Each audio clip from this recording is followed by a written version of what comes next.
Welcome to another episode where the passion is red, the opinions are loud, and football never sleeps. Well, the dust has finally settled after Arsenal's atrocious performance at the Molineux Stadium against Wolverhampton Wanderers, and we're going to do a deep dive into what went wrong, what the gaffer could have done better, and where do Arsenal go from here. The title has now become a 50-50 race, where if both teams now win all of their games, they win the league. Could have Arteta made some changes? Did he go with more of a safe option?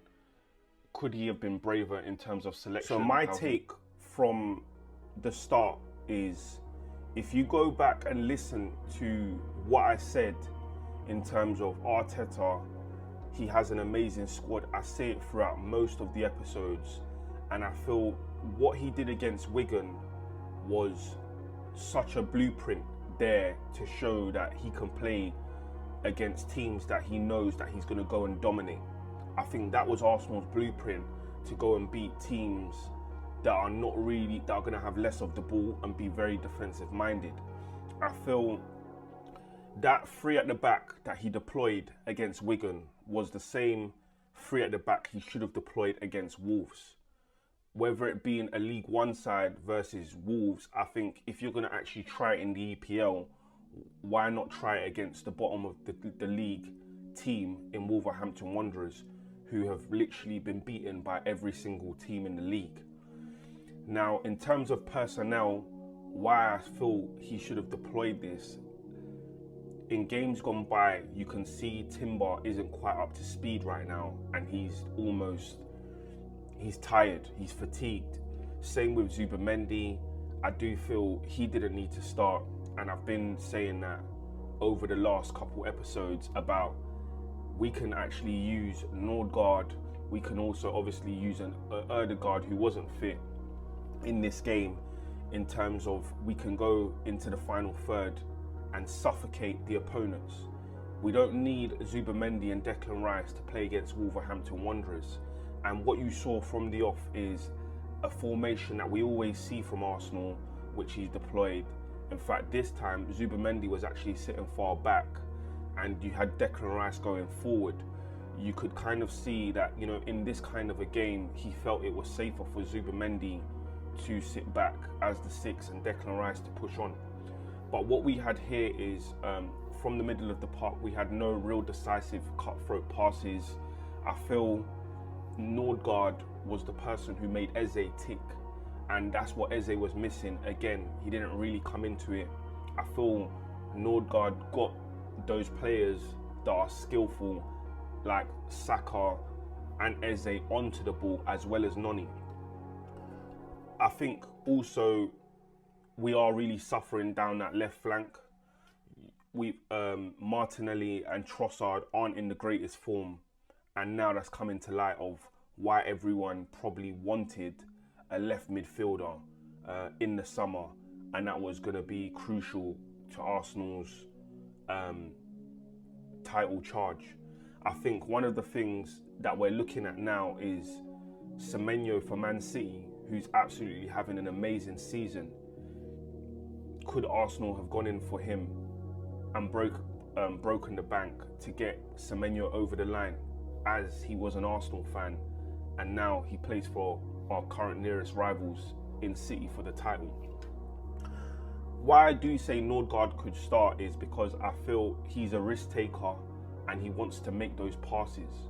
Those passes are the kind of risks that you need against Wolves, and you can have Declan Rice probably pushing on. I think you could also argue a case for Miles Lewis-Skelly, but I would have preferably started Nordgaard ahead of Skelly. Also, when you look at a game like this, Timber is one of the best one-on-one defenders in the EPL. It wasn't that kind of game where Timber needed to defend, and you kind of realised that when he got into the final third and he wasn't doing much. Now, a person like Ben White, who I strongly always talk about in the final third, is part of Arsenal's key operation in how they unlock defences that sit with low blocks. Now, I'm not in the changing room, but I don't know, obviously, if Ben White was fully fit to actually start the game. But if he is fit enough to start against Spurs, he needs to start Ben White. Arteta, you can't have a strong team on the bench and still carry on playing the same players, tiring them out with minutes and not playing them in your big matches. In this case, you don't want to look back in the end of the season and saying, wow, I had all of this at my disposal and I didn't use it. We can blame Arteta, but at the end of the day, some of the players have to take responsibility.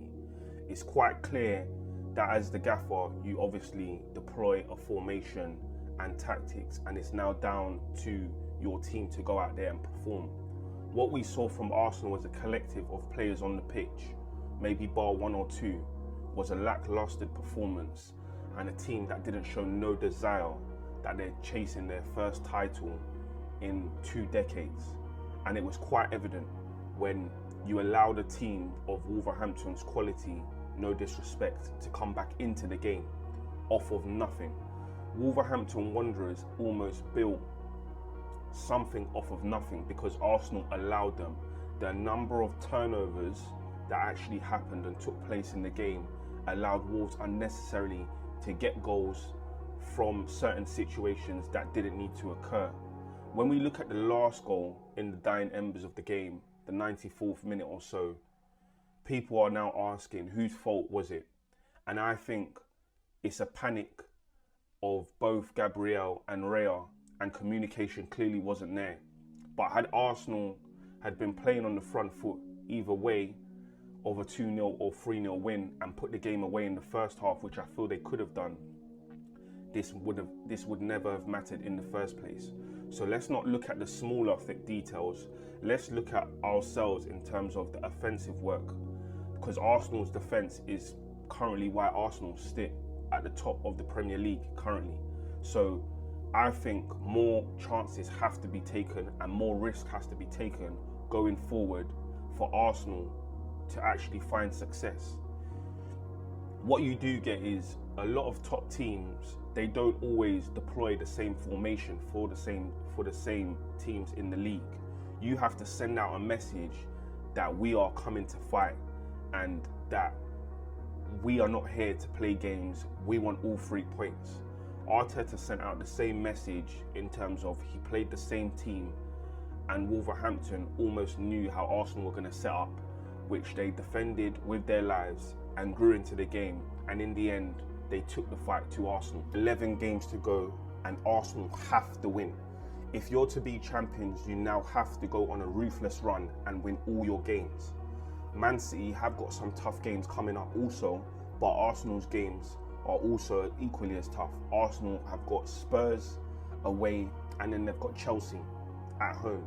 These are crucial games where we need to see a response from the team of going forward. Declan Rice said at the end of the game, they all looked at themselves and had a hard talk. Well, it's all good having a hard talk. Let's see that appear on the pitch when they're fighting to go and win a title. As he even said, now you fight to make your name in history at Arsenal.